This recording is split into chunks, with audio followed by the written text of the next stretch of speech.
un Eiropas Savienības tirdzniecības komisāre Ladies and gentlemen. Tagad vārds lūdzu Ārlietu ministram Edgaram Rinkēvičam. I will be using my turn language. There is translation. Labdien, godātie žurnālisti. Mēs tikko beidzām neformālo Ārlietu padomes tirdzniecības ministru formātā sanāksmi. Jāsaka, ka mums bija diezgan plaša un piesātināta dienas kārtība. Pirmkārt, mēs vakar tikāmies ar Pasaules tirdzniecības organizācijas ģenerāldirektoru un apspriedām jautājumus, kas ir saistīti ar Pasaules tirdzniecības organizācijas ministru sanāksmes sagatavošanu Nairobī. Jautājums, kas skar brīvās tirdzniecības sarunu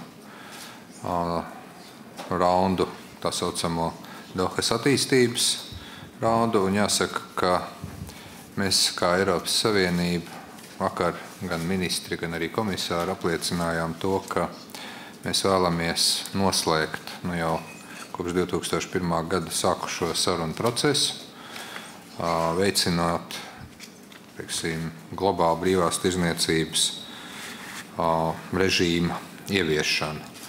Un šeit mēs, protams, arī pārunājām jautājumus, kā Eiropas Savienība, kas ir viena no brīvās tirdzniecības un attīstības veicinošām organizācijām, varētu būt palīdzīga Pasaules tirdzniecības organizācijas ģenerāla direktora centienos panākt šo rezultātu. Mēs arī apspriedām jautājumus, kas skar jauno Eiropas Savienības brīvās tirdzniecības stratēģiju. Komisija nāks klajā ar komunikāciju šī gada otrajā pusē. Šeit es arī atstāšu varbūt iespēju Cecilijai sīkāk izstāstīt par šo sesiju.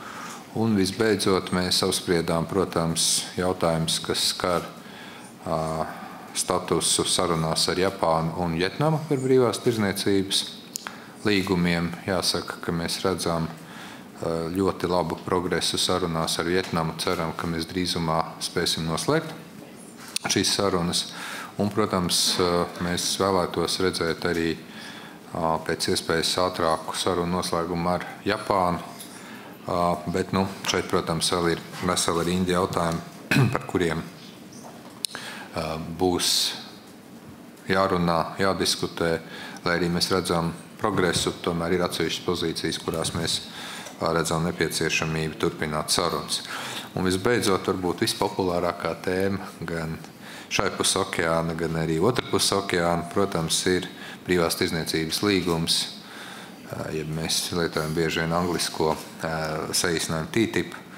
Un šodien mums bija padziļinātas diskusijas ar kolēģiem par atsevišķiem jautājumiem, konkrēti par investoru aizsardzības nodaļu. Jūs zināt, ka mums vēl joprojām ir zināmi gan viedokļu atšķirības no vienas puses, gan arī šiem jautājumiem atsevišķās Eiropas Savienības dalību valstīs ir pievērsta pastiprināta uzmanība, skan diezgan daudz gan kritikas. Man jāsaka tā, ka mēs vienojāmies, un šeit es gribu teikt tiešām lielu paldies komisārei Malmstrēmai, mēs vienojāmies par to, ka mums ir jādomā par, zināmu investoru aizsardzības nodaļas un principu reformu.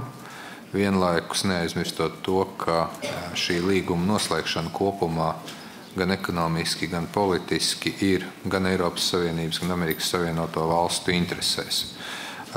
Es domāju, ka mums izdevās panākt progresu viedokļu saskaņošanā.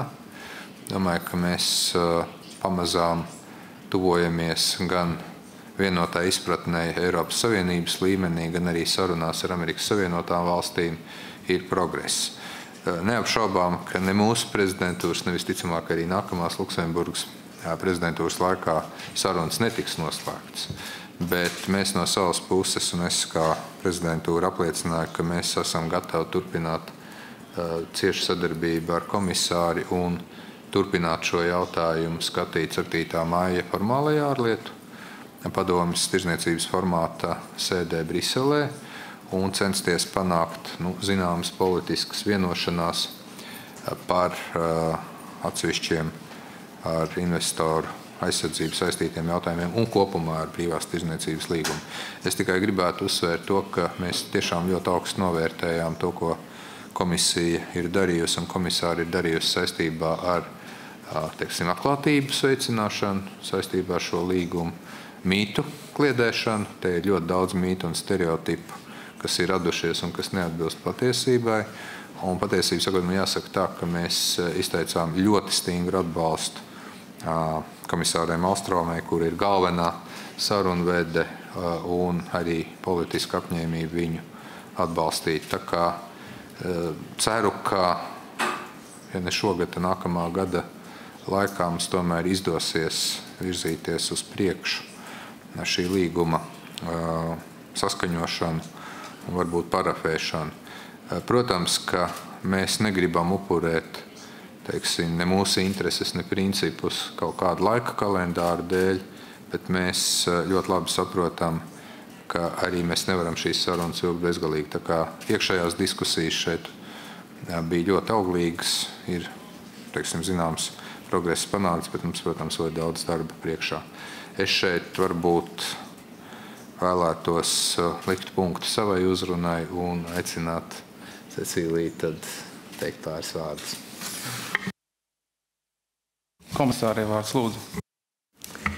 The floor to the Commissioner. I would like to start by thanking the Minister and the Latvian Presidency for the very professional and warm way this informal meeting has been organized. It's been a very nice ambiance, and we also had the possibility to taste some of your specialities here. And very good discussions, I would say. The Minister went through them. Yesterday's dinner discussion and this morning on WTO and the Doha round showed a very clear commitment from all the countries of the European Union to do our utmost to finalize the Doha negotiations.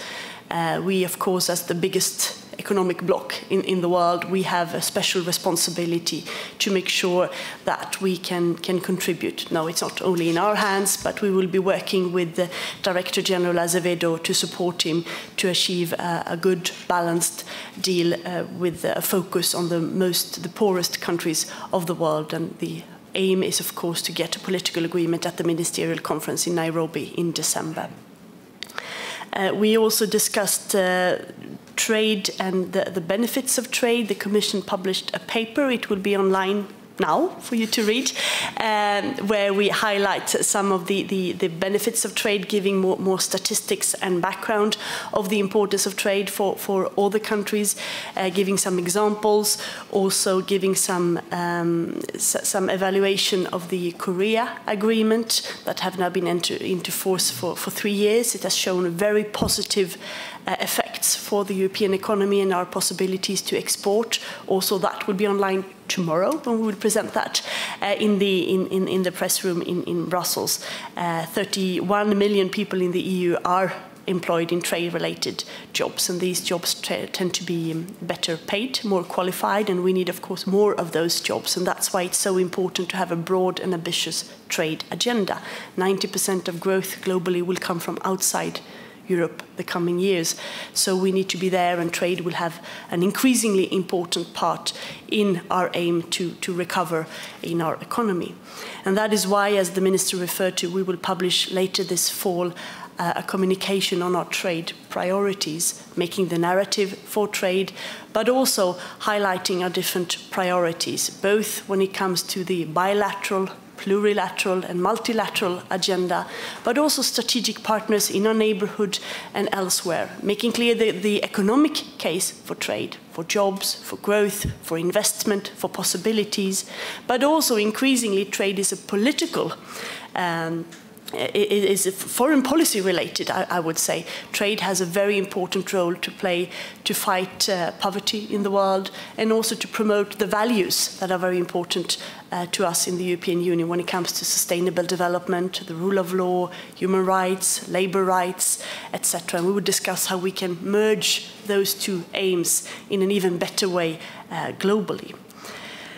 So these are some issues we discussed today. There was an input from member states, and we will of course take that into account and continue the discussions under the Latvian presidency and then present a report, as I said, in the fall.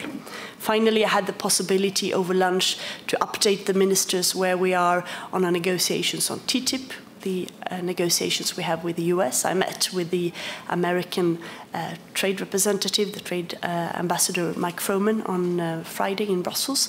And it was not a formal negotiation, but we went through all the chapters and see where we are to identify a way forward on our negotiation. There are 2 more rounds before the summer. So I gave an update on where we are, and we also had, as the Minister said, a lengthy discussion on ISDS, the investment state dispute mechanism. And we have, as you know, started to make proposal to reform this mechanism to make sure that there can be protection for investment, but that the conditions are very limited, very clear, transparent, that there is no way we will put into question states' right to regulate, to protect their citizens, and ISDS cannot put that into question.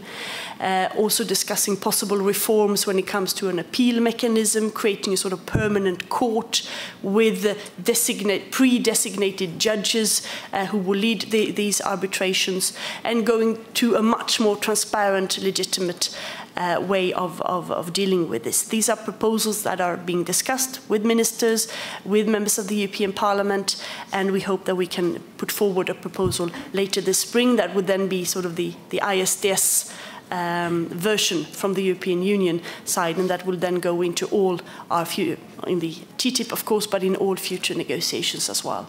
And of course, ministers were not able to fully endorse all the details, but I felt a very strong support for these reforms, and everybody expressed full support of the direction that they are going, and that's very comforting now that we will start drafting the actual paper. So thank you again, Edgars, for your hospitality in beautiful Riga, and for a very successful meeting. Paldies, komisāre Malmstrēmai. Tagad Thank you, Commissioner Malmström. And now you have the opportunity to ask questions. And I invite you to present yourselves before you put your question. Mr. Cecilia Malmström, Mrs. Cecilia Malmström, do you thought about sanction between European Union and Russian Federation?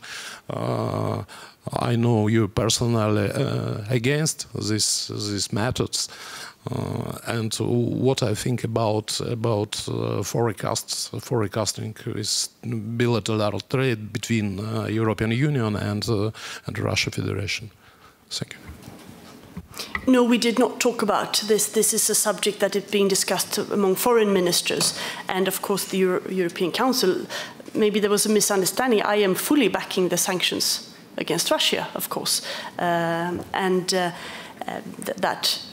was confirmed again by the European Council in last Friday, that they will very likely be prolonged to make sure that the full implementation of the Minsk agreement. So we did not discuss this today.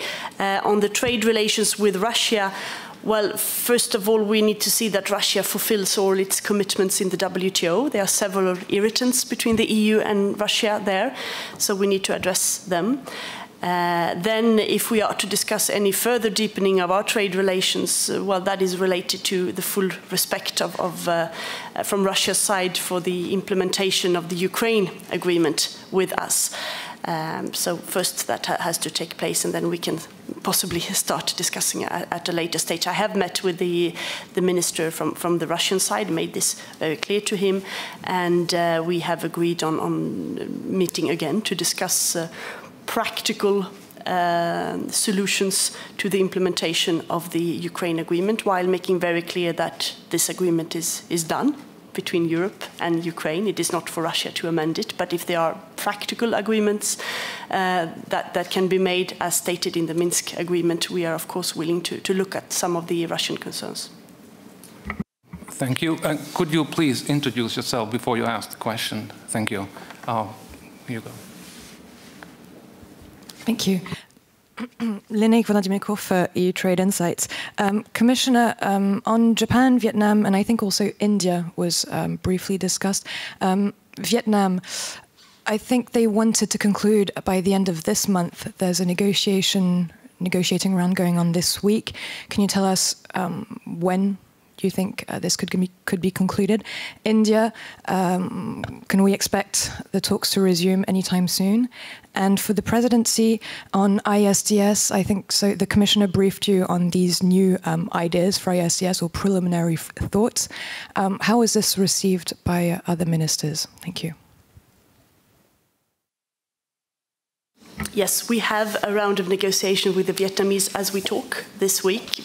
I have not seen the full, I mean, they're ongoing, so I haven't got the full assessment of that. We are moving forward very well with the Vietnamese.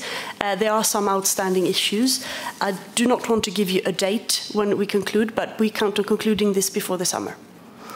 On India, well, for the talks to resume, we would of course need to know that we are on equal basis, that the level of ambition is the same, or more or less, before we return to the table. And we do not really have those signs yet from India. I have written to the Indian minister to ask her for a meeting or some sort of informal meeting where we could discuss the different aspects of trade relations between India and the EU. I'm looking very much forward to meet her soon so that we can start discussing, and from then we'll see where we take it.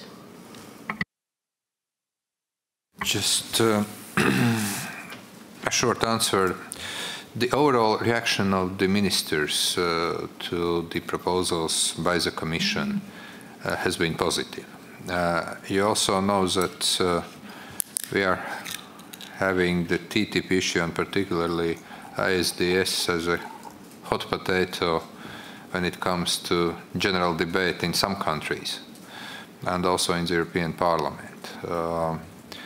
We have seen actually the kind of also ideas to probably even reopen the free trade agreement with Canada, and I have to say that there was a broad support that we cannot reopen CETA.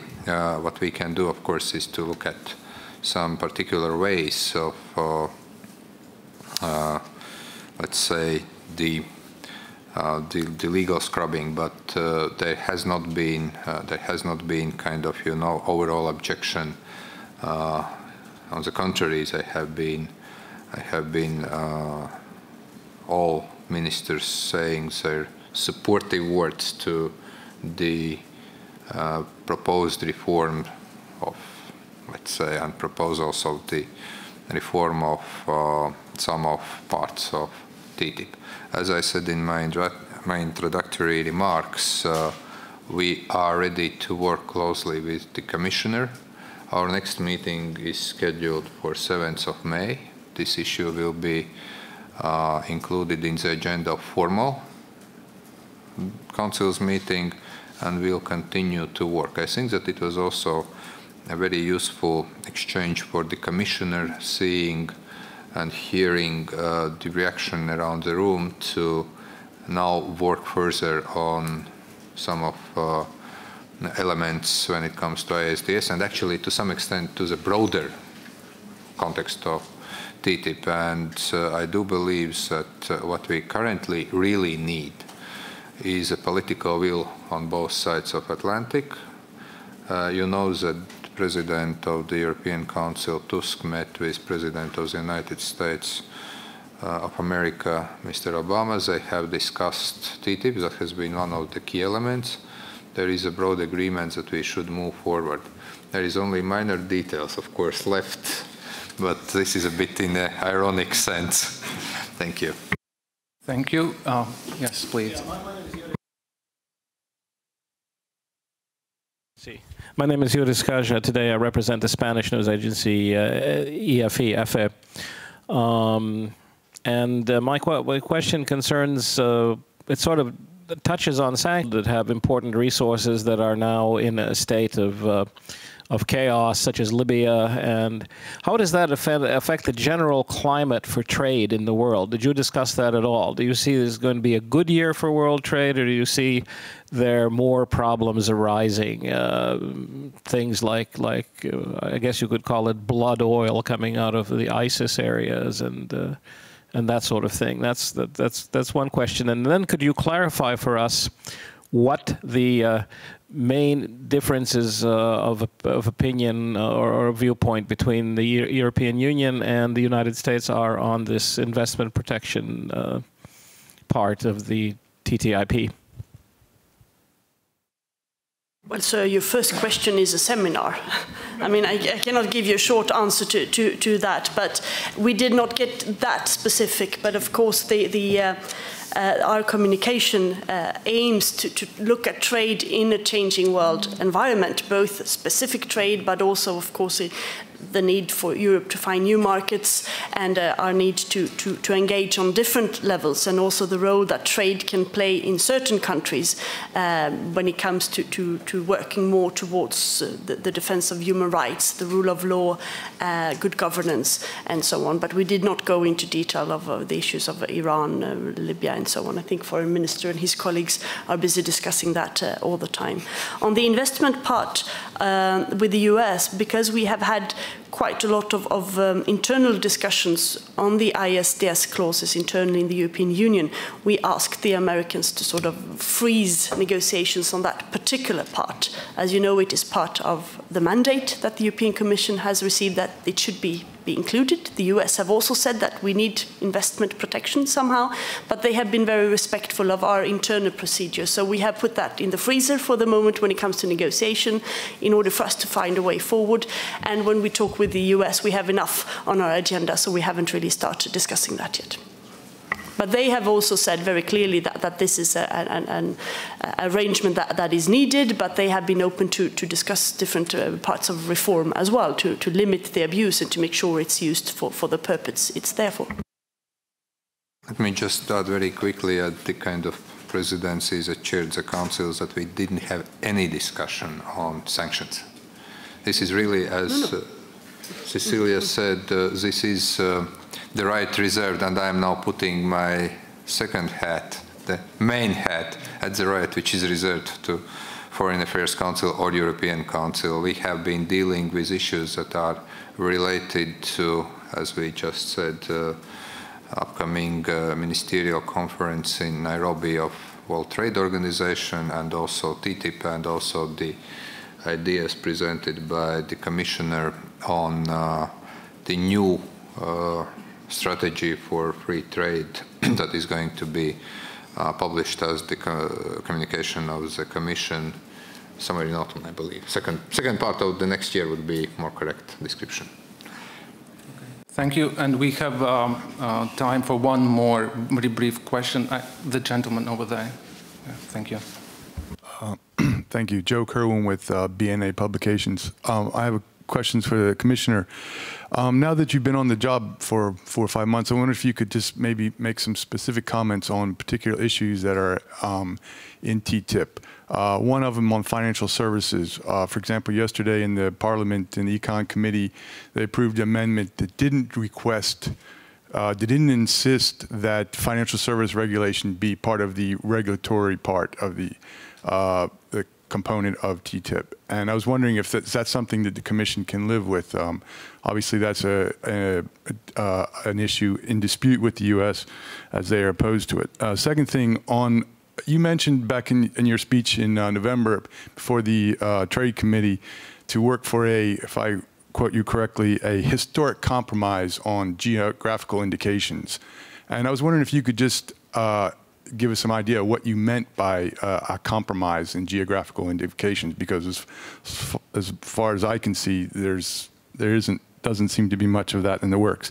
And just one last question for the presidency. You mentioned that that there wouldn't be an agreement in TTIP even under the Luxembourg presidency, and that seems to. I was a bit confused by that because the Council just made a declaration last week on Friday saying that calling for the end of TTIP by the end of this year. So are you saying that that's really not going to happen, or if you could explain that, that would be good. Thank you. I'll just start very shortly. I said that we have seen good progress, but I've also said that during today's discussion, when it comes to a lot of issues, and we were talking extensively today about ISDS, but let's not forget there are also many other issues on the table.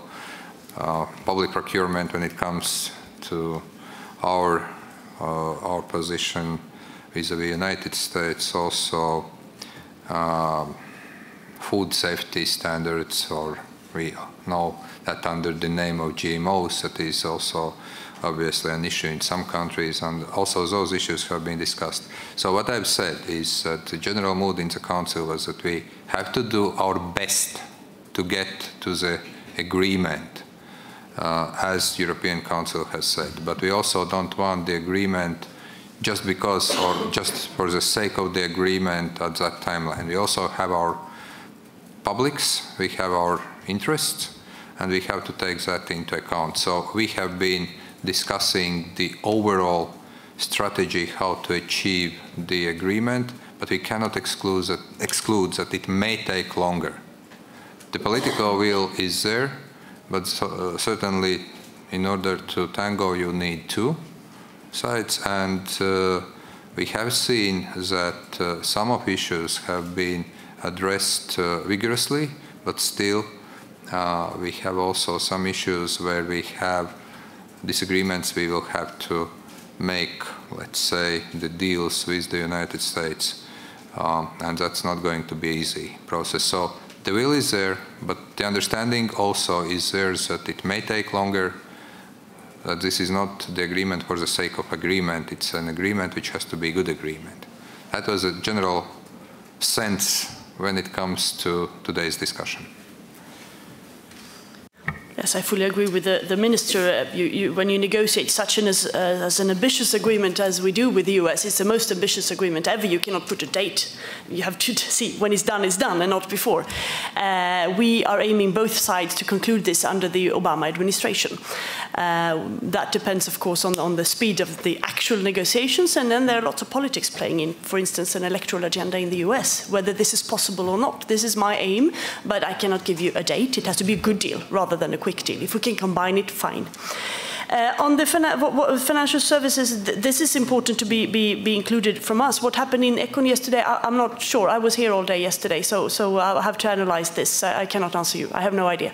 And on geographical indications, I do not think I used the word historical compromise, because GIs is one of the main, it's a very important offensive interest for the European Union, and we need to find a solution to that with the Americans. We have not entered the hardline of those negotiations yet, and what will come out of this is too early to say, but this is a very important priority for our member states.